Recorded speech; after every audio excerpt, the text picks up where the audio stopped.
তাহলে পঞ্চম শ্রেণীর গণিত অনুশীলনী 9 একের কয়টা শূন্যস্থান পূরণ আছে? 1 2 3। আজকে এই তিনটি সমাধান করছি। এক নম্বরে লেখা আছে 12 জন লোক 20 জন লোকের ড্যাশ পার্সেন্ট মানে কত পার্সেন্ট। খালি করে আমরা কত প্রশ্ন করব, কেমন? তাহলে কত পার্সেন্ট কেমনে বের করব? আমরা পরীক্ষার খাতায় কি রকম লিখি? যদি আমরা 100 তে পরীক্ষা নিই, সে 100 তে কত পেয়েছে সেটি আমরা লিখি কোথায়? উপরে। কতের মধ্যে পরীক্ষা নিয়েছি সেটি লিখি কোথায়? নিচে। ঠিক এখানেও একটু দেখো, 12 জন লোক 20 জন লোকের কত পার্সেন্ট, তাহলে 20টা কোথায় লিখবো? নিচে। 12টা কোথায় লিখবো? উপরে। আর এখানে যেহেতু পার্সেন্ট মানে শতকরা বের করতে বলেছে, তাই কত দ্বারা গুণ করতে হবে? লবকে 100 দ্বারা গুণ করলে আমরা ইজিলি আনসার করতে পারবো। এবার 20 দিয়ে 100 কে ভাগ করা যায়? জি। 5 20 এ 100। তাহলে আর 12 আর 5 এ কি করতে হবে এখন? গুণ। 5 12 কত? 60। তাহলে কত পার্সেন্ট? 60%। অর্থাৎ 12 জন লোক 20 জন লোকের 60%। বুঝতে পারছো তোমরা? এবার একটু খেয়াল করো। 300 টাকার 150% হলো ড্যাশ টাকা। ড্যাশ মানে খালি কত টাকা আছে, কেমন? তাহলে এরকম যদি পার্সেন্ট বের করতে বলে খুব সহজে বের করতে পারবে। ওই 300 কে কত পার্সেন্ট বের করতে বলেছে? 300 টাকা 150%। যত পার্সেন্ট বের করতে বলেছে তত পার্সেন্ট এই 300 এর সাথে কি করবে? গুণ। 350 গুণ করবে নাকি 350% গুণ করবে? পার্সেন্ট গুণ করতে হবে। 350 গুণ করলে হবে না, অর্থাৎ 350% গুণ করতে হবে। একটু খেয়াল করো সবাই। আমরা যদি পার্সেন্ট তুলি তাহলে আমরা হর কত বসাতে পারি? 100। এটা একটি ভগ্নাংশ হয়ে গেল না? সবসময় মনে রাখবে, যদি আমরা এখান থেকে পার্সেন্ট তুলি তাহলে নিচে কত আসবে? 100। তাহলে 100 দিয়ে 300 কে ভাগ করা যায় না? যায়। 3। তাহলে 3 দিয়ে যদি আমরা 150 কে গুণ করি কত পাই? 450। তার মানে কি 300 টাকার 150% হলো 450 টাকা। বুঝতে পারছো? এটাকে আরো সহজে করতে পারবে। একটা বুদ্ধি দিই, যে কোনো সময় পার্সেন্ট বের করতে বললে যদি দুই পাশে শূন্য থাকে, দুইটা শূন্য বাদ দিবা। এসের থেকে দুইটা বাদ দিলেও হবে, অথবা এসের থেকে একটা বাদ দিলেও হবে। ধরো আমি এসের থেকে আপাতত দুইটা বাদ দিলাম, আর কত আছে? 3। আর 150 গুণ করলে 450 আসবে।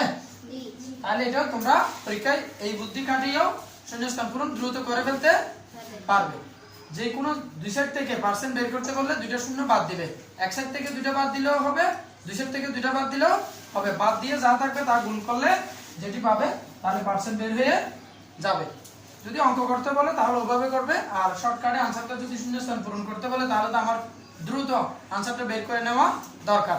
তাহলে আমরা এভাবে খুব দ্রুত আনসারটা বের করতে পারি শর্টকাটে। এবার একটু খেয়াল করো, এখানে বলছে এই অঙ্কটা একটু সবাই মনোযোগ দাও, এটা একটু ক্রিটিক্যাল, কেমন তোমাদের জন্য।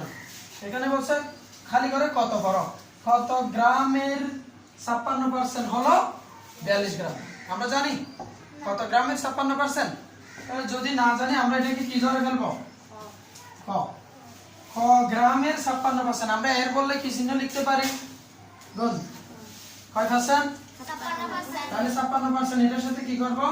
গুণ করব। হলো মানে কি? সমান। অর্থাৎ ক গ্রামের 56% হলো কত? 42। আমরা এটা ক ধরে নিয়েছি। এখানে কি ক বসাই দেব? না, ক এর মান বের করে নিব।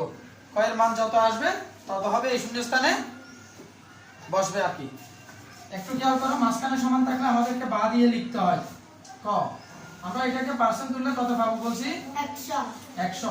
আর উপরে 56 42। সবাই একটু খেয়াল করো, আমরা ক এর মানটা বের করতে চাচ্ছি। তাহলে এটাকে আমরা ওই পাশে ট্রান্সফার করব।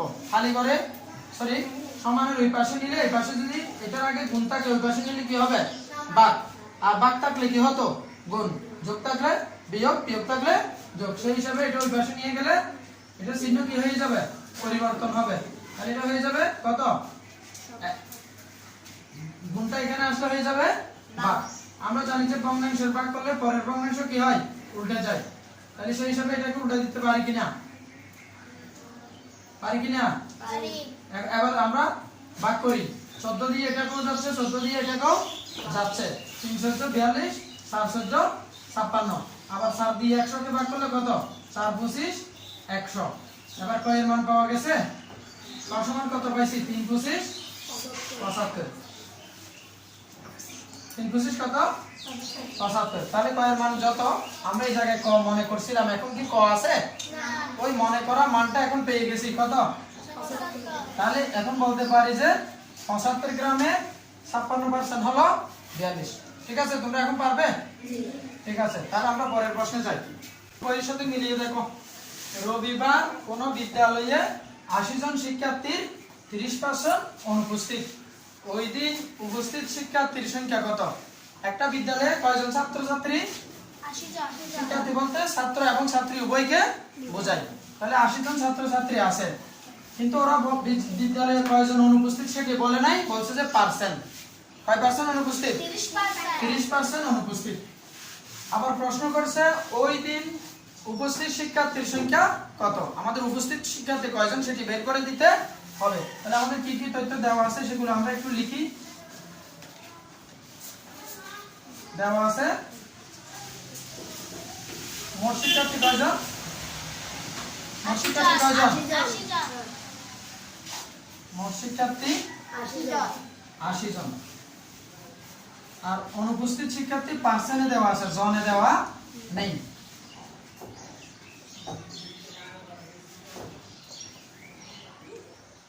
অনুপস্থিত শিক্ষার্থী 30% বলছে না, এটা জনে আছে। জনে থাকলে তো সুবিধা হতো, মোট থেকে অনুপস্থিত বাদ দিলে উপস্থিত বের হয়ে যেত, কিন্তু এখন কি জন নাই, অর্থাৎ পার্সেন্টে দেওয়া আছে। এই পার্সেন্ট দিয়ে আমাদের জন বের করে নিতে হবে, কয়জন শিক্ষার্থী অনুপস্থিত সেটি বের করতে হবে। এখন আমরা জন বের করব। তাহলে এটা যেহেতু অনুপস্থিত পার্সেন্টে আছে, তাহলে জনে বের করব আর কি।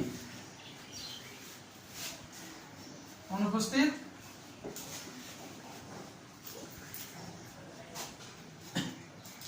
অনুপস্থিত শিক্ষার্থী, এবার জন বের করি। তাহলে আমরা কিভাবে জন বের করতে পারবো, 80 সাথে এই 30% গুণ করলে জন বের হয়ে যাবে। তাহলে একটু গুণ করে দেখি, 80 গুণ কত, 30%। তাহলে পার্সেন্ট তুললে কত আসে নিচে, 100। ঠিক আছে না? এবার আমরা এটিকেও 10 দ্বারা ভাগ করতে পারবো, এটাকেও 10 দ্বারা ভাগ করতে পারবো। এটাকে 10 দ্বারা ভাগ করলে কত, 8 10 80। এটিকে 10 দ্বারা ভাগ করলে 10 10 100। আবার 10 দিয়ে 30 কে ভাগ করলে কত, 3 10 30। তাহলে আছে কত, 3 আর 8, 3 আর কত, 24। এটা হচ্ছে জন জন। তাহলে কয়জন পাওয়া গেছে, 30% এ 24 জন। তার মানে অনুপস্থিত শিক্ষার্থী কয়জন, 24 জন। আমাদেরকে প্রশ্ন করা হয়েছে ওই দিন উপস্থিত শিক্ষার্থীর সংখ্যা কত। তাহলে আমরা উপস্থিত বের করতে পারবো না, মোট শিক্ষার্থী হচ্ছে 80 জন। সেখান থেকে যখন আমরা অনুপস্থিত বাদ দেব, তাহলে আমরা কি পেয়ে যাব, উপস্থিত শিক্ষার্থী পেয়ে যাব। তাহলে এখন উপস্থিত শিক্ষার্থী বের করব। উপস্থিত শিক্ষার্থী,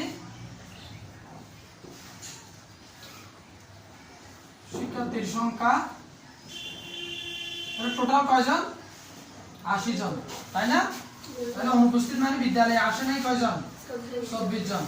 এবার আসছে কয়জন সেটা আমাদেরকে বের করতে হবে। এবার টোটাল 80 থেকে 24 এখানে বাদ দিয়ে দেখো তো, 0 থেকে 4 যাচ্ছে না, 1 10 দান নাও, 1 10 দান নিলে এটা হচ্ছে 10, 10 থেকে 4 চলে গেলে কত, 6।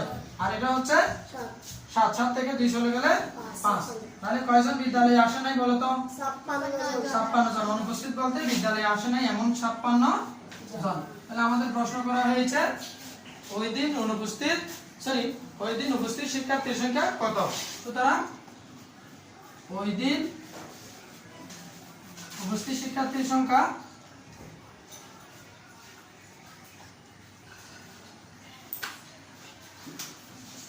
সংখ্যা কত? 56 জন। তাহলে উত্তর কয়জন? 56 জন। বুঝতে পারছো তো? জি একদম সহজ না? জি আরেকটু বলি, রবিবার কোনো বিদ্যালয়ে 80 জন শিক্ষার্থীর 30% অনুপস্থিত। ওই দিন উপস্থিত শিক্ষার্থীর সংখ্যা কত সেটি প্রশ্ন করা হয়েছে। যদি এটি জনে দিত তাহলে আমরা এখান থেকে বাদ দিলে হয়ে যেত। যেহেতু পার্সেন্টে দিছে তাই আমাদের পার্সেন্ট থেকে জন বের করতে হবে। তো আমি লিখছি দেওয়া আছে মোট শিক্ষার্থী কয়জন? 80 জন। অনুপস্থিত শিক্ষার্থী কয়জন বলে নাই, কত পার্সেন্ট বলেছে? 30%। 30% হিসাবে কয়জন আসে একটু দেখি। অনুপস্থিত শিক্ষার্থী তাহলে 80 এর 30% হিসাবে কয়জন আসছে? 24 জন। তাহলে 24 জন যদি অনুপস্থিত হয় আর 80 জনের মধ্যে বাকিরা উপস্থিত, তাহলে উপস্থিত শিক্ষার্থী 80 - 24 কত? 56 জন। তাহলে ওই দিন উপস্থিত শিক্ষার্থীর সংখ্যা 56 জন। বুঝতে পারছো সবাই? জি ঠিক আছে, ধন্যবাদ।